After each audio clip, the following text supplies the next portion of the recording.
We are Annie and Konstantin. And you're watching another episode of Updates. 70 weeks. 70 weeks. 70 weeks. 70 weeks. Nice.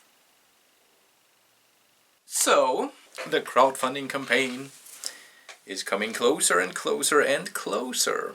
And closer yet. Which is kind of terrifying, but also pretty cool.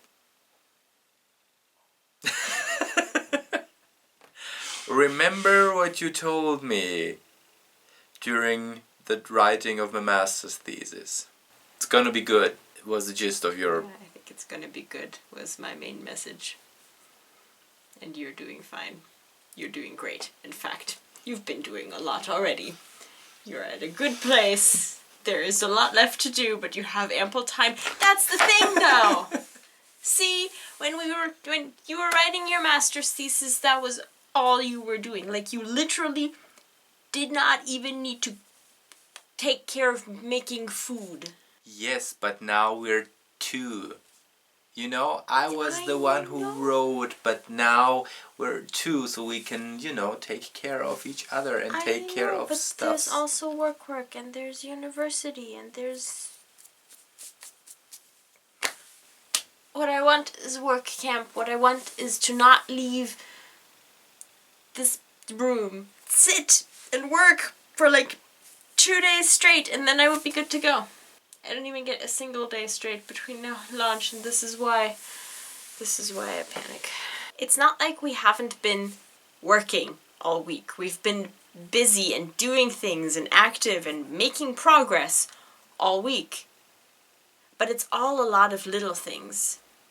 And these are late night updates after a long, long day. And so right now it feels like the last updates were, you know, about 5 minutes ago. And since then, I have done nothing.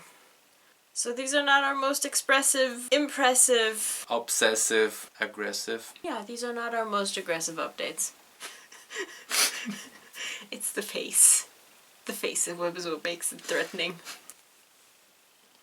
Point is, epiphanies. So, about a couple weeks ago, I had my first big meeting of the semester where, again, we, you know, introduced our projects and talked about the current status, which was really interesting because I got to present my project to a new crowd of people and get some new feedback. I have started, whenever I talk about my project, to start with pointing out that this is about art.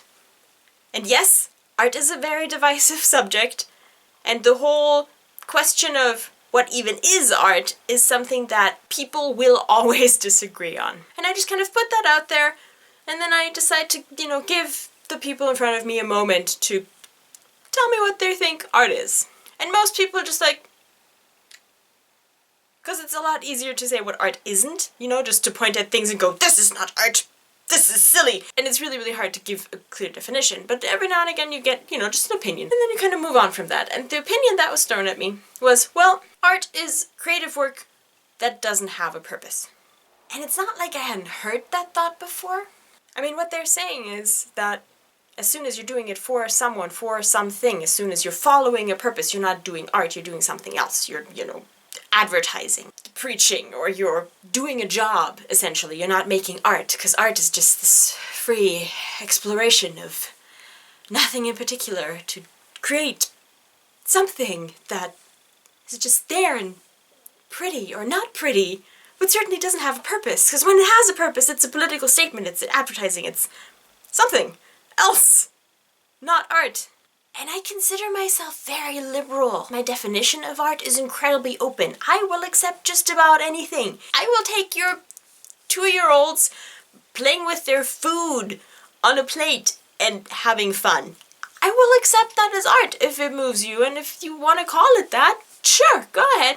And I will also accept people going, well, this can't be art because it doesn't have the skill. I really thought that I'm just very open and I can handle all of the definitions of art. I can handle whatever you want to throw at me. I can be like, it's nice that you think that. You go right ahead and think that. But the whole notion of art is purposeless, that just threw me off. Because it can't be. Because it matters way too much. Because if you decide to only call things art that you can't put into any purpose category, then you're limiting art to a very narrow field. And you're negating a lot of the experience. And you're negating a lot of the work that artists do that very much has a purpose. So I think what I learned this week is that, first of all, for me, art can very much have a purpose.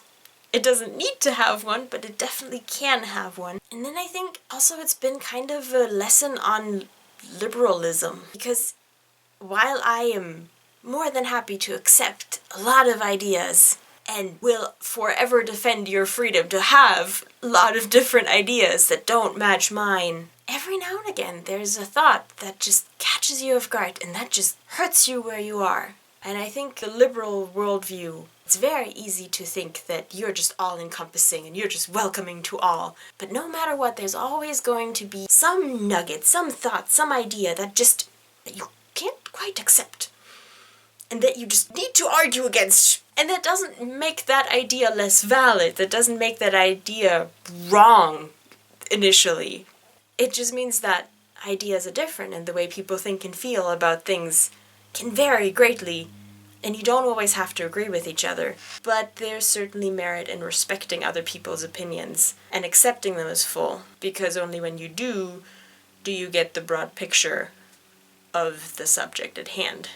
Which for me means I need to look at my entire project again and figure out what I'm really doing and where it's going and if it actually works in the large scale and not just in my idealism constructness, which is annoying, but will probably make my project more useful and better in the long run after we're done crowdfunding. I have been thinking about success in the last couple of days, and there's this quote that comes to mind, and that is, don't compare everybody else's best of reel with your behind the scenes material, because especially with people you don't know that well, when you hear from them on social media, usually it's by way of them celebrating something, maybe something that you at some point would like to achieve as well. But the truth is that I think everyone has, first of all, their own definition of success, and the second, their own way to achieve their goal. And I think especially in our day and age, the traditional paths we try to recreate, they're oftentimes obsolete, or they are not as promising as they might have been. To be more specific, 20 years ago, bringing out a short film that is very successful was the way to go, basically.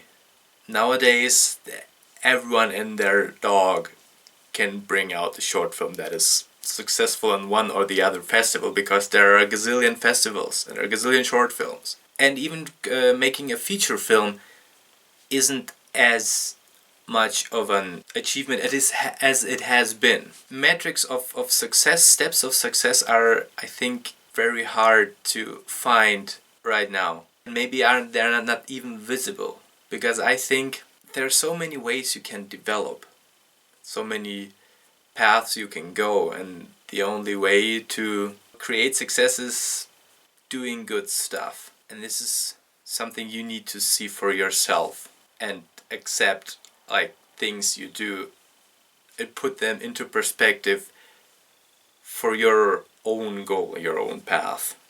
And this is as clear as I will get.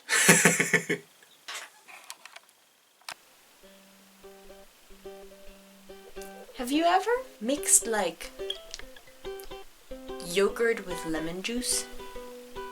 No. It looks like what my brain currently feels like. Is that what your brain tastes like?